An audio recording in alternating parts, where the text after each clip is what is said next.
right, so we'll just start with you introducing yourself and telling us a little bit about your background. Cool.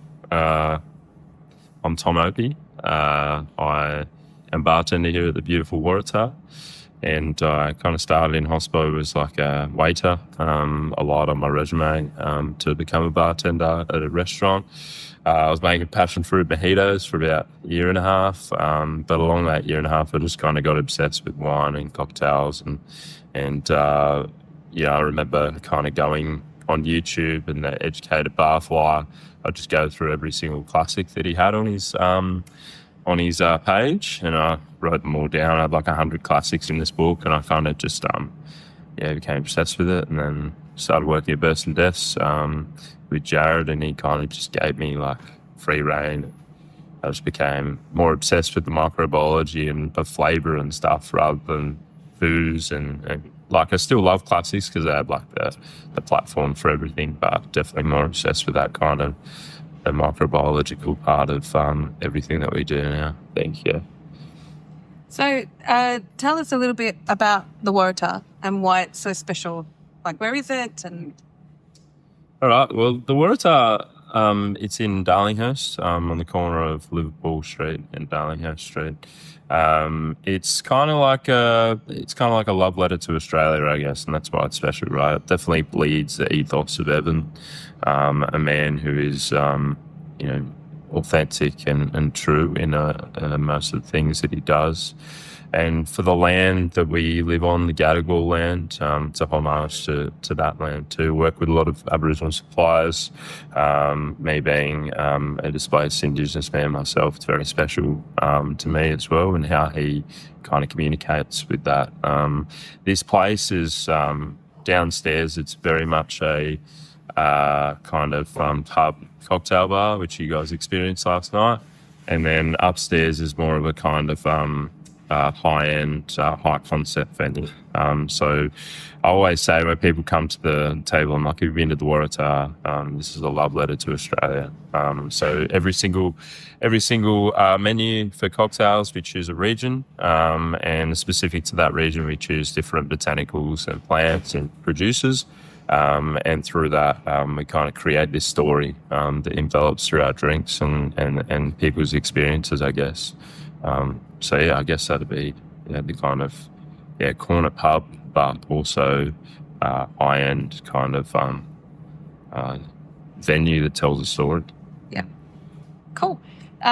So tell us a little bit about your process and how you create these, love letters to Australia. It's a very collaborative space, I suppose. Like we have a lot of kind of guys that are younger, and we kind of I personally start with the story, and Evan's big on story too, because, it can't just be a drink. Like there's a lot of drinks that we find, and there's a lot of menus that just have ingredients, but you kind of want to know where the ingredient comes from. And basically how I make a drink, I like look at an ingredient or the booze or whatever I'm using for the drink, and the secondary characteristics that come off that, whatever I taste or smell or whatever people think it tastes like, and kind of go from there and, kind of match colours into colours, berries on berries or chocolate on berries and stuff like that for very basic pairings. But the story kind of envelops itself through the flavour, and through the flavour we have kind of where everything comes from, terroir, the soil, the land, and through that kind of comes through to this big group conversation that we talk about with everyone, their ideas and their stories, and we try and kind of hone that towards our ethos and what we believe in. So every drink has a different story, every flavour has a different story, and kind of like, Evan always says like flavour is story, right? And like flavour is such a big term because flavour can be, what we smell or what we taste, but it can be like, the pH of the soil that grapes are grown in, or the winds and the yeast that exist within a certain area that definitely influence its overall makeup. Everything is a sum of its parts, and there's a million different parts to it. So it's a big process, but I guess like kind of involving every single thing in our like piece of the puzzle becomes a complete painting, I guess, from many different colours and flavours. I was pretty fascinated last night. There was a couple of drinks we tried. One was the one that Sam drank in the kind of cup. Yes. Do you want to tell us about the story behind that? Yeah, Earth and Rain, it kind of came from Waratah, Hunter Valley, and kind of pertaining to that story arc that we were talking about, the paradigms of soil and yeast profiles. And when you go to the Hunter Valley, if you guys haven't been, or probably if you haven't been, I definitely recommend that you go. It's one of the most unique microclimates in the world. So it's like a jungle, but it's like the beach. And it's like the desert at the same time, right? It has these three different beautiful microclimates. And every single soil, especially Ollie Margan's vineyards, one's like sandy loam soil over here. The next one's clay. The next one's like gypsum. Like it's so varied within like 100 meters of each other. And we were there, and like you can see it, and you can like pick up the soil, and it's like so different everywhere. But in the morning, if you go to the Hunter Valley, you wake up early in the morning, especially in the winter, because it is so humid. There's always this fog that kind of surrounds the Semillon grapes, and Semillon grapes are, they're quintessential to Australian drinking, and obviously quintessential to Bordeaux as well. But when you see that fog, it's this protective kind of layer, this sheet that protects the Semillon grapes from ripening too fast. And the soil, everything around it kind of has this effect on the whole makeup of the wine. So the Earth and Rain was trying to take people to the Hunter Valley of a morning, from the tactile nature of the cup, which is quite earthy, and then the beetroot wine, because it contains geosmin, and geosmin's obviously the smell of rain and organic matter, and then fig, because Semillon, there's a fig in almost every single Semillon you'll ever drink, hopefully, as a secondary characteristic, and then mushroom and all these kind of things. Limeade's mushroom brine tastes like peach, and we kind of want this like stone fruit flavor to come through. And then the soy caramel kind of gives it even more umami. So it's like umami on fresh, on earthy, and a little bit of acid as well. So hopefully when people drink it, it kind of takes them to a esoteric place that they never really been before. And then you spray the geosmin, and it kind of like, I think, completes the whole concept. Thank you.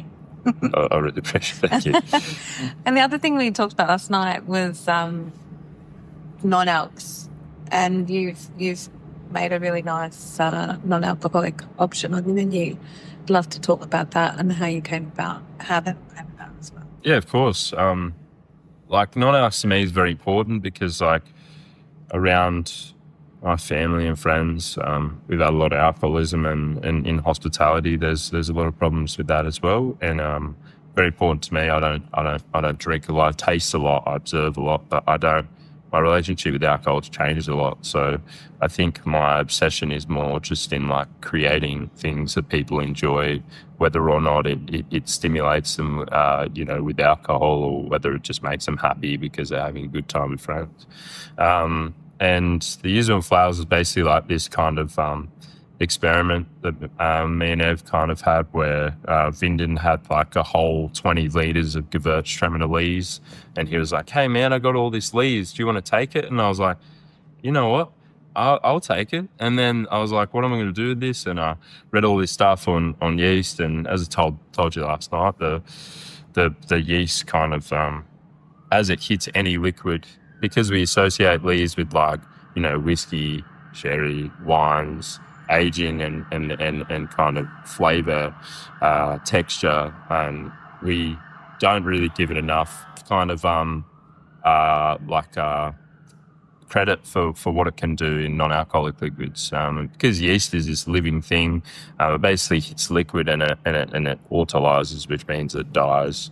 But when it dies, it gives off all these different like textures and flavors, glucosides and amyloses, and all these things that create these textures and flavors that we can't get with anything else. Just like with sherry, it's oxidized in a particular way. You can't reproduce that unless you oxidize it in that particular way. And the same with Lee's. So we redistilled all the wine, kind of created this non-alcoholic wine, and then Lee's aged it, and it had this lovely creamy texture to it. So wanted to kind of lay that with flowers and tropical fruit. And on the next menu, we have another couple more non-alcs, which have a lot of texture in different ways, because I feel like, again, because we associate everything with alcohol, like milk punches and stuff like that, there's no reason that texture can't be held and balanced without booze. So that's something we're kind of experimenting with. But yuzu and flowers was that original one, and people really like it, which is awesome. Like, people come in and they go, "Oh, we'll have to use them flowers," and they're like, "Oh, wow, this is amazing," and which is lovely. And some people don't like it, which is fine. You're not going to have everyone like it, but it kind of gives people an option, because it feels like you're drinking a wine, but you're not drinking a wine. Yeah. It takes that kind of social isolation away from it, where a lot of people kind of feel like they might not be drinking alcohol, so they're a bit nervous, and hopefully it kind of takes that away and still gives them a really fulfilling experience.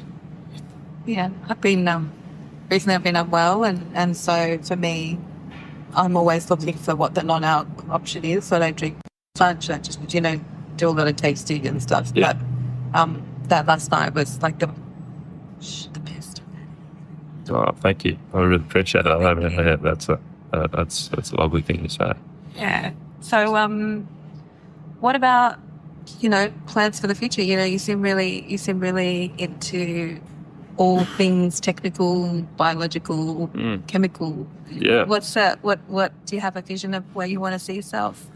I just want to keep improving. Like, every day, I want to just keep improving and doing stuff that fulfills me, but also kind of it is new and maybe exciting and makes people maybe creates a different perspective for people, I guess. Me and my friend, I think we're going to start trying to create a non-alcoholic line and experimenting with a couple of different techniques and different things, kind of inspired by Muri in Copenhagen, which are the kings of it, of course. They do some incredible stuff. So I want to start doing that in the next few years, and just keep doing what I do with the Waratah. So my goal is to try my best and win world class next year. That's kind of, I want to be the best I can be, and I feel like a long time it was like out of reach. Like, I'd look at Evan and Orlando and all these people, and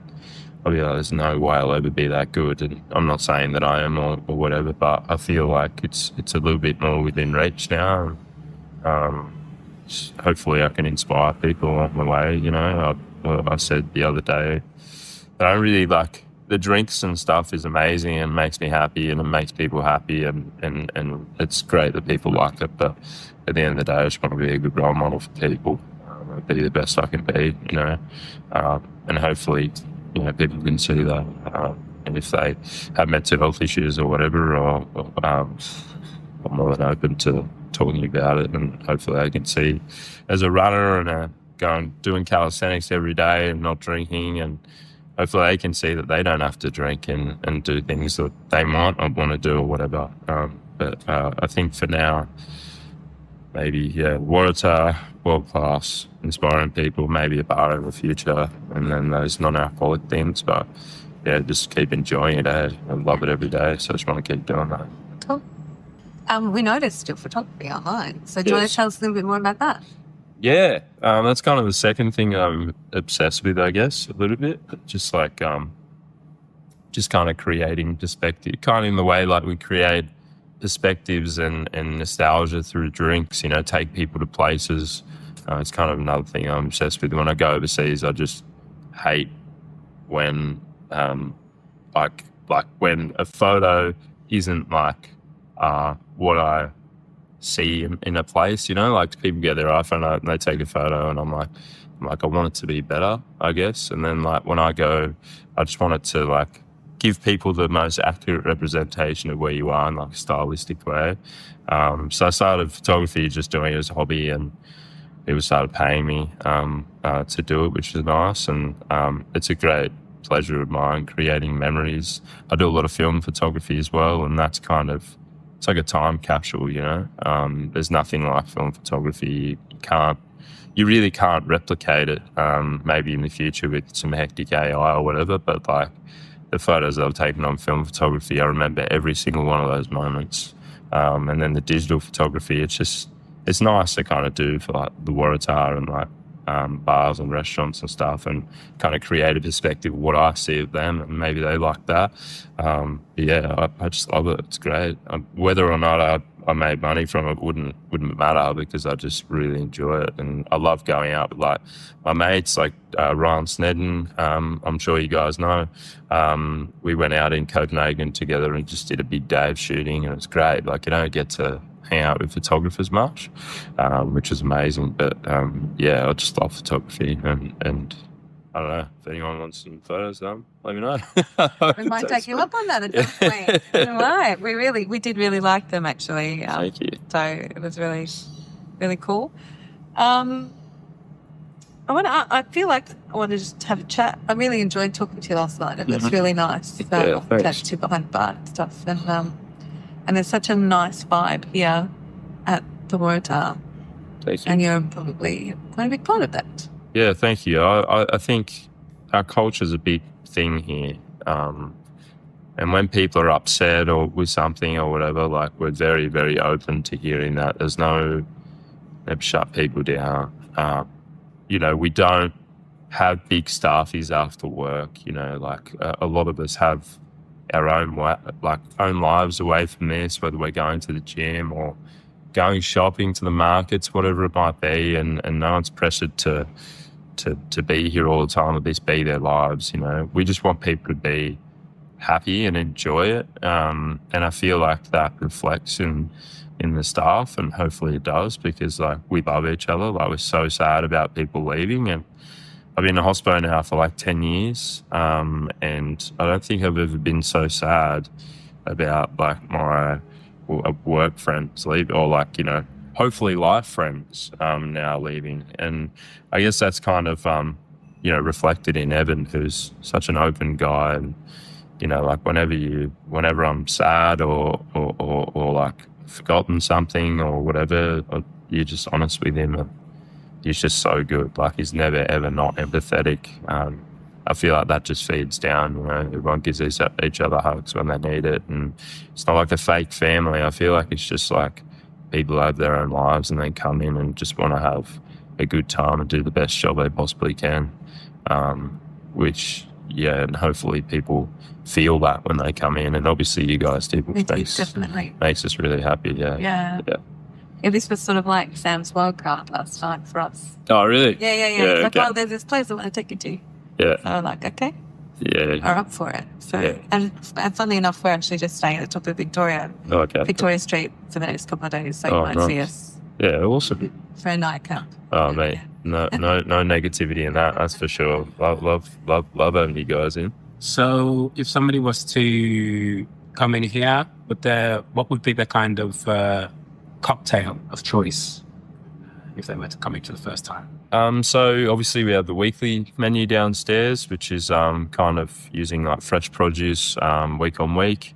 That's one of us bartenders make 3 drinks. So they're our kind of signatures downstairs. And upstairs, oh man, it just depends what you feel like. I guess like the apple and cucumber, which is a banger. That's made by Felix, who's a genius. That is very much a non-divisive choice. If you want to have a good time, if it's a hot day, obviously the Waratah spritz, which you can knock back 100 of. Those two, I'd say, are probably like the drinks that if anyone is going to come in here, from like an 18-year-old to a 90-year-old, I would say the least percentage of them would not like a drink. Yeah, it's an absolute banger. So, and then obviously our wine list, and the guys are very capable to lead you on your way as well, with classics and stuff like that. But yeah, if there's two Waratah spirits, suckling cucumber.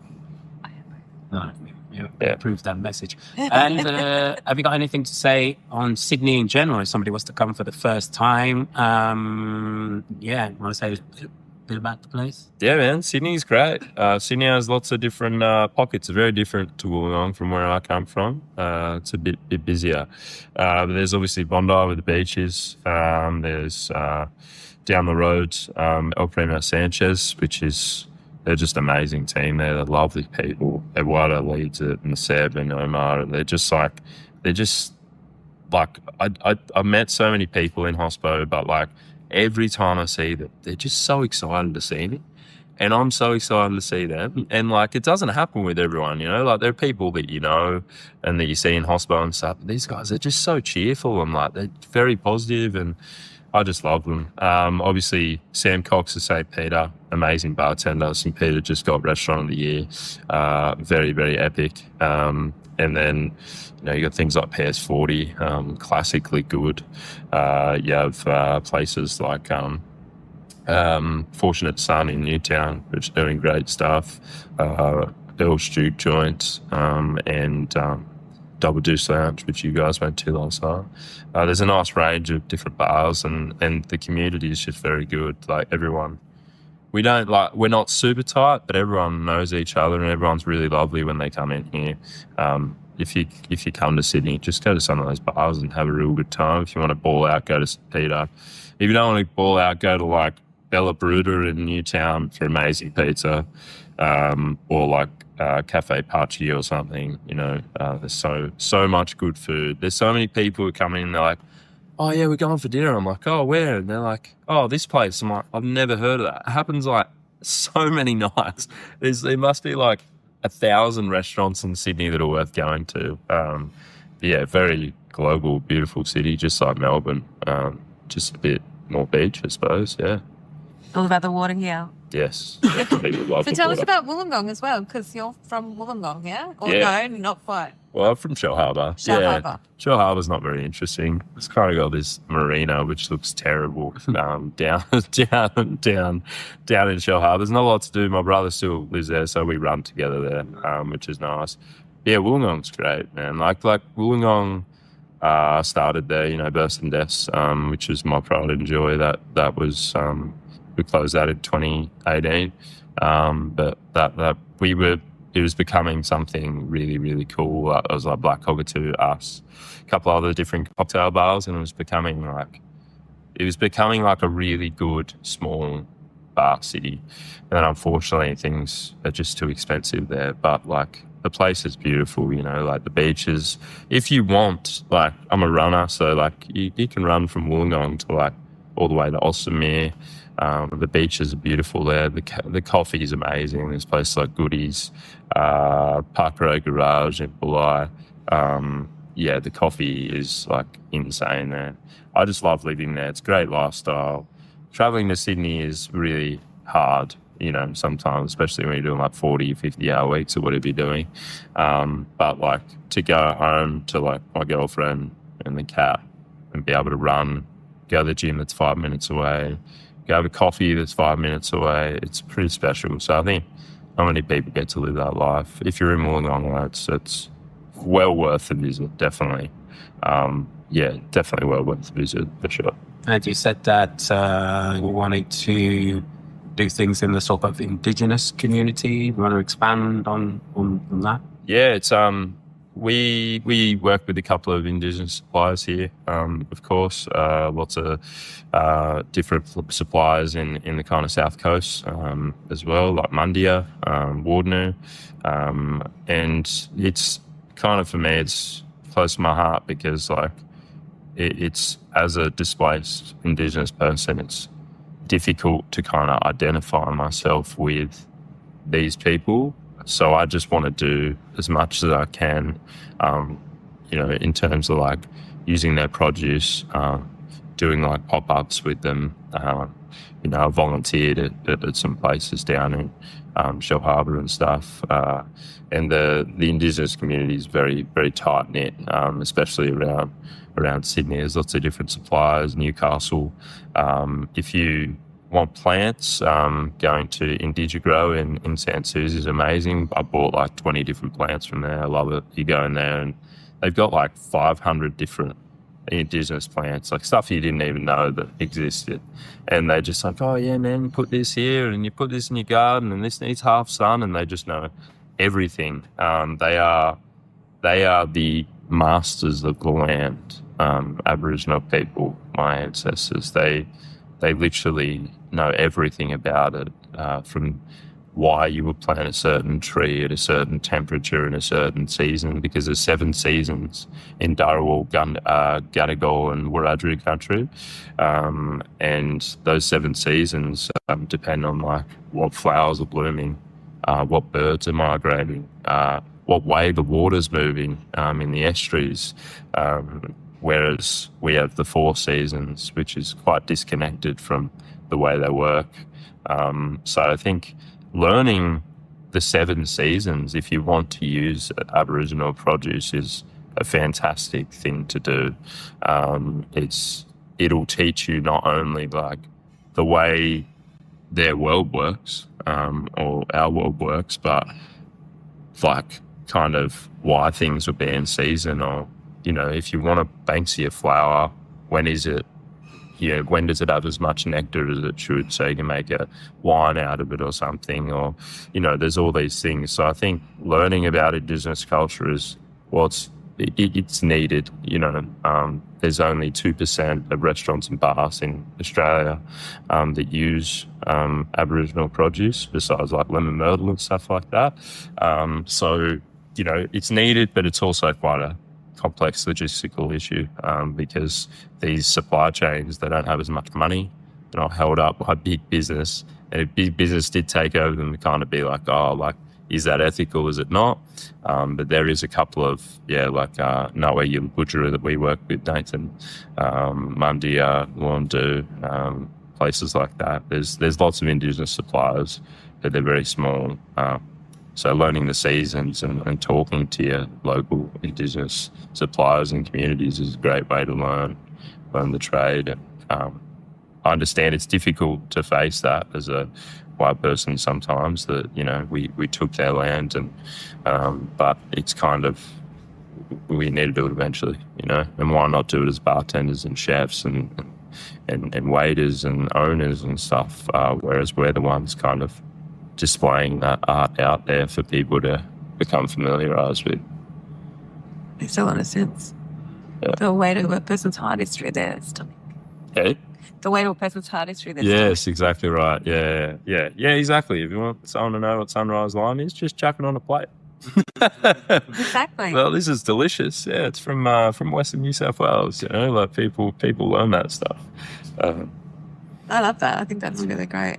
And it's somewhat, you know, like even me, like coming back here after 20 living abroad, I can see a huge change already, but it's not enough. No, it's not, and it's really, you know, it's really frustrating because, you know, things like the referendum and stuff, like all these things, they count towards something greater. You know, like we think very micro as human beings, but like everything, as I look at my heritage and stuff, like there's so many different systematic ways that the assimilation of Aboriginal people has taken place. It's not just like the White Australia policy. Yeah, that was obviously terrible, and you know, should never be done ever in history. But like the way that all these giant companies and governments and stuff have structured a world in which, you know, there's probably millions of other Aboriginal people out there that just don't know their heritage because it's been buried, death certificates have been thrown out, birth certificates have been burned. People just don't want to identify with it because it brings up trauma and shame. And it, like us doing things like this, connecting with communities over many, many years and being more vocal with it, it creates change, you know. People like Malcolm X and Albert Nabajira and Nelson Mandela, they created change and they shouldn't have to do that because they were the ones, you know, who were taken advantage of. It should be us, you know, the people in the firing line, in the limelight, that should be talking about this. And I really have faith that it will get better. But I just feel like we need to be more vocal, and Evan's really vocal with that stuff, which is great because that's the way we create change, right? Yeah. A better future for everyone.